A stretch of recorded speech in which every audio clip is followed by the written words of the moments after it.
হঠাৎ চলে গেলেন তিনি। সেদিনও সকাল থেকে নিম্নচাপের ধূসর মেঘে ভারী আকাশ, ভিজছে কলকাতা। তার মাঝেই দমকা হাওয়ার মতো ছড়িয়ে পড়েছিল খবরটা, কলকাতা ঋতুহীন। ভিড়ে ভিড় 18/এ ইন্দ্রাণী পার্ক।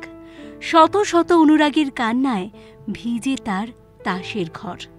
প্রিয় ঘর, প্রিয় শহর ছেড়ে রাজের সাজে বিদায় নিলেন বাঙালি ঋতুরাজ।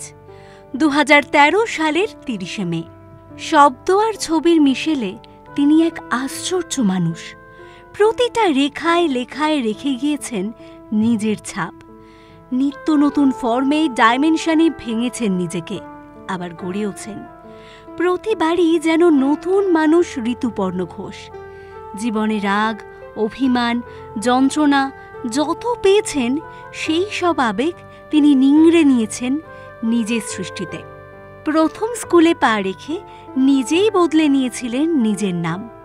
বাড়িতে নাম রাখা হয়েছিল সৌরনীল, কিন্তু বাড়ি সৌরনীল, স্কুলে পা দিয়েই রাতারাতি ঋতুপর্ণ। বদলের প্রবণতা ছোটবেলা থেকেই, সারা জীবনের সঙ্গী।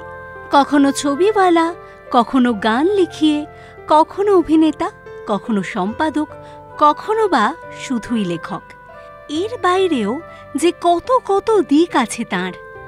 আলপনা আঁকতেন, কোণে চন্দনের নিবিড় রেখায় ফুটে উঠত 8 পৌড়ে ভালোবাসা। ঋতুপর্ণ ঘোষ এক বহুমুখী সত্তার মানুষ। তার সিনেমা যেমন শুধু দেখার নয়, পড়ারও, তেমনি তার লেখাও শুধু পড়ার নয়, দেখারও। নিজেকে বলতেন, আমি লিখিয়ে নই। অথচ 20 বছরের সিনেমা জীবনে তিনি লিখেই গিয়েছেন নিরন্তর।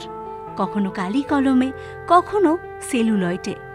বহন করে চলেছিলেন রবীন্দ্রনাথ, অবন ঠাকুর, বিভূতিভূষণ, লীলা মজুমদার, সত্যজিতের পরম্পরা। নিজেকে ছবি করিয়ে বলতে আপত্তি ছিল। তাহলে তিনি কি? নিজের ভাষায় নিজেকে বলেছেন, যতদূর বুঝি আমি এক সাধারণ বোধবুদ্ধি সম্পন্ন মানুষ। আসলে এই শহর যেন কোনোদিনই তাঁকে বুঝে উঠতে পারেনি। লিঙ্গ পরিচয়ের ঊর্ধ্বে মানুষ পরিচয় চেয়েছিলেন। পুজো নয়, চেয়েছিলেন সম্মান, যার কোনো লিঙ্গভেদ হয় না, যে মেধার কাছে পদানত হয় ভ্রান্ত কথার পৃথিবী। ঋতুপর্ণ ঘোষের প্রয়াণবার্ষিকীতে জিও বাংলা জানায় বিনম্র শ্রদ্ধা। আর এরকম আরও অনেক ভিডিওস দেখার জন্য নজর রাখুন আমাদের চ্যানেলে। পাশে থাকা বেল আইকনটি ক্লিক করতে ভুলবেন না।